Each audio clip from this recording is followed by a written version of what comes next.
तो आप जब आज पदयात्रा कर रहे थे, इस पर एक सवाल है मेरा। हमने विजुअल में देखा कि संजय दत्त जी आपके साथ थे। विजुअल चलाइए प्रोड्यूसर्स। हमने देखा कि संजय दत्त जी आपके साथ वहाँ पे हाथ में हाथ मिलाकर चला रहे हैं। मैं सीधा सवाल हमेशा करता हूँ बाबा बागेश्वर जी, ये संजय दत्त जो आपके साथ जा रहे हैं, ये 1993 मुंबई ब्लास्ट जिसमें दाऊद इब्राहिम का हाथ था, इन पे आरोप है कि अबू सलेम से इन्होंने AK-47 लेकर, एमुनिशन लेकर, एक तरह से दंगों में उनका भी रोल था। हाँ, और अभी अचानक ये सब बोल रहे हैं कि हम भोलेनाथ के भक्त हैं।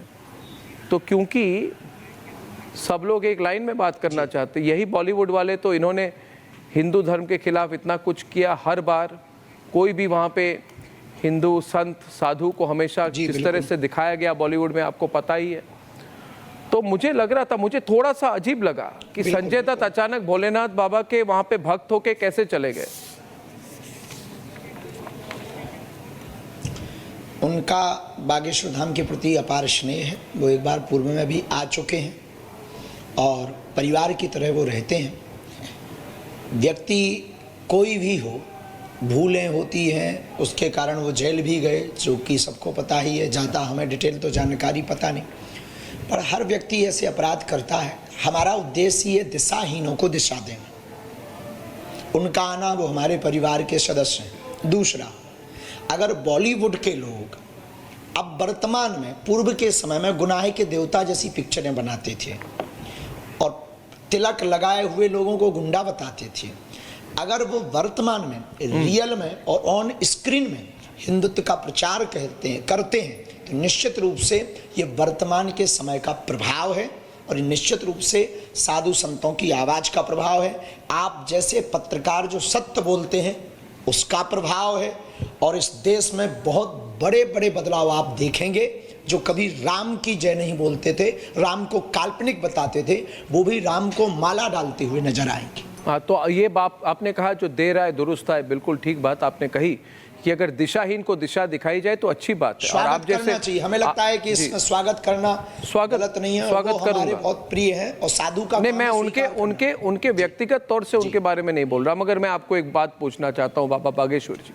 जब पूरी देश की मीडिया, पूरी देश के जितने संस्थान चुप थे जब पालघर के साधु संतों को मारा गया, तो ये सारे लोग चुप रहे, महाराष्ट्र में थे।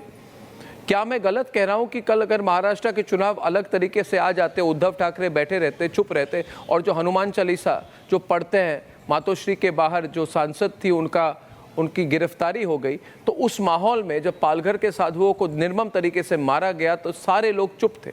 आज सारे लोग अपनी दिशा बदल रहे हैं, तो क्या इनको फेस वैल्यू में लिया जा सकता है? आप कह रहे ठीक है, वो जिस तरह पूरा मतलब जो कहते हैं ना अंग्रेजी में ब्लोइंग विद द विंड चल रहा है, हवा एक तरफ चल रही वो भी उसी तरफ चल रहा है, मगर क्या इन सब चीज़ों को फैक्चुअली लिया जा सकता है, एट फेस वैल्यू लिया जा सकता है? इस पर आपका क्या टेक है? बिल्कुल, इसमें दो प्रकार के लोग होते हैं। दो प्रकार के लोग होते हैं। एक वो होते हैं जो समय के साथ बदलते हैं, धारा के साथ बहते हैं। एक वो होते हैं जो बोलना तो चाहते हैं पर मजबूरी होती है, वो बोल नहीं पाते। हाँ, तो इस दो प्रकार के लोगों में बहुत से लोग डिवाइडेड हैं। निश्चित रूप से धारा अभी सनातन की चल रही है, तो सब बोलेंगे, सब राष्ट्रवादी बनेंगे, हिंदुत्ववादी बनेंगे, सनातनवादी बनेंगे, पर हम इनका ऐसा ब्रेन वॉश चाहते हैं कि अब ये कभी बदले ना, ऐसा देश में माहौल हो। इसीलिए हम हिंदू एकता करना चाहते हैं, ताकि ये कल के दिन अपना अभिनय ना बदल दें, कल के दिन अपना गिरगिट जैसा रंग ना बदल दें। और इनके पर्सनल विषय में हम संजय दत्त जी के बारे में बहुत जितना हमने जाना उतना कह सकते हैं कि ये हमारे बहुत प्रिय हैं, भाई हैं, सनातन के प्रति और महादेव के प्रति आस्था और निष्ठा है, ये कर्मकांड आदि में कर। बाकी सबके बारे में भी ये कह सकते हैं कि अगर वो आए तो भगवान राम ने विभीषण को स्वीकार किया था, हम भी स्वीकार कर सकते हैं। हम तो इस देश के कन्वर्टेड मुसलमानों को भी बुला रहे हैं आपके चैनल के माध्यम से। तो एक और सवाल है कि ये सनातन धर्म तो हमारा हजारों साल से है, सदियों से है, और ये हमारे देश में मैंने देखा कि पिछले कई दिनों में जो फ्रस्ट्रेटेड लोग हैं वो कह रहे हैं सनातन को मिटाने की कोशिश होनी चाहिए, सनातन को मिटाने की कोशिश करिए। हर बार जिसने कोशिश की उन्होंने मुंह की खाई, और अभी भी दिख रहा है। जैसे आपने देखा राजनीतिक नतीजे एक होते हैं और सामाजिक तौर से जिस तरह से हवा बदली है।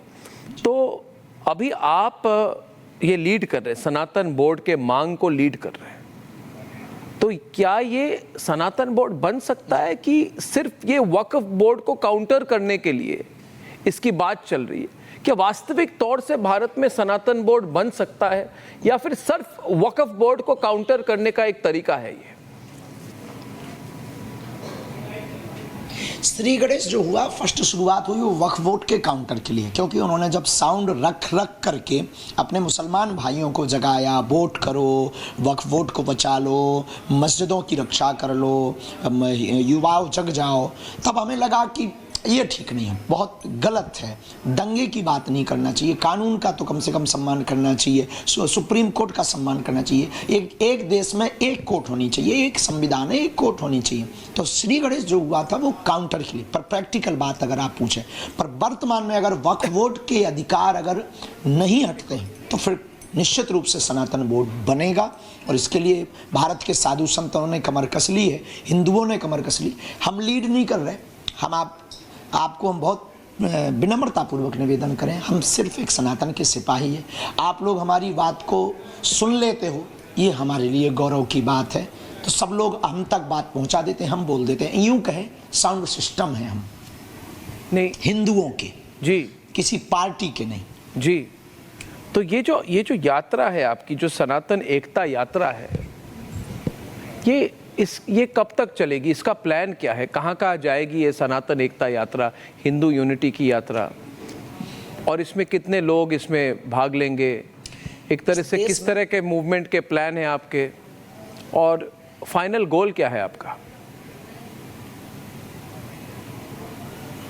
फाइनल गोल हमारा भेदभाव, जात पात, छुआछूत मुक्त भारत और हिंदू एक। हमें डरपोक हिंदू नहीं चाहिए, हमें कायर हिंदू नहीं चाहिए, हमें वो हिंदू प्रिय नहीं है कि तुम्हारी बहन बेटियों की आबरू बांग्लादेश के हिंदुओं की लुट रही हो, तुम चुप बैठे रहो। हमें वो हिंदू नहीं चाहिए कि जो रामचरितमानस को जला रहे हो, तुम चुप बैठे रहो। हमें वो हिंदू नहीं चाहिए कि श्रद्धा के 35 टुकड़े हों, तुम चुप बैठे रहो। हमें वो हिंदू नहीं चाहिए कि नूह, मेवात, मणिपुर, बहराइच, बरेली की घटनाएं हो जाएं और तुम चुप बैठे रहो। हमें वो हिंदू नहीं चाहिए कि कन्हैया लाल दर्जी को छुरा घोंप कर मार दिया जाए और तुम चुप बैठे रहो। हमें कट्टर हिंदू चाहिए कि अपनी बात रखने की दम हो, सड़कों पे उतरने की दम हो। जिस प्रकार इस्लाम धर्म में कम से कम वो शुक्रवार को इकट्ठे होते, हिंदू यहाँ 80% है, शनिवार या मंगलवार को इकट्ठे होकर के भगवान की प्रार्थना तो करो, एकता का परिचय तो लहराओ।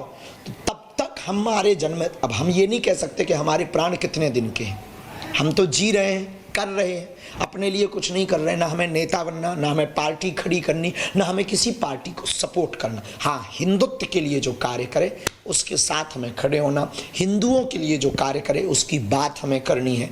तो हमें लगता है इस देश में जात पात सबसे बड़ी दीवार है, उसके लिए हम जब तक जिएंगे तब तक पद यात्राएं करेंगे, रुक रुक के करेंगे। फाइनेंशियली दिक्कत होती है, 50,000 लोगों का भंडारा करवाना, उनकी चाय की व्यवस्था, रुकने की व्यवस्था, गद्दे लेना, बसें लगाना, मेडिकल टीम लगवाना, बहुत झंझट होते। कहना और दिखना बहुत सरल है, उसको करना बड़ा कठिन होता है। तो उसके लिए हमें व्यवस्थाएं जुटानी पड़ती हैं, और सबसे ज़्यादा सोया हुआ हिंदू समाज है। तो हमारा फाइनल गोल है हिंदू एक करेंगे, भेदभाव, जात पात, छुआछूत, अंधविश्वास मुक्त हिंदुओं को करने की हमारा गोल फाइनल। और जो राहुल गांधी कहते हैं कि हिंदू धर्म में जात पात, कास्ट डिवीजन, हर चीज़ पे जात पात, वो इनफैक्ट वो रेलवे यूनियन में गए, उन्होंने कहा कि कौन महादलित है कौन नहीं है। हमारे भारतीय रेलवे जो सबसे बड़ी एम्प्लॉयर है देश की, जो एक तरह से भारतीय एकता की एक प्रतीक है, उसको भी उन्होंने जात पे तोड़ दी। हर चीज़ जात पे तोड़ देते हैं।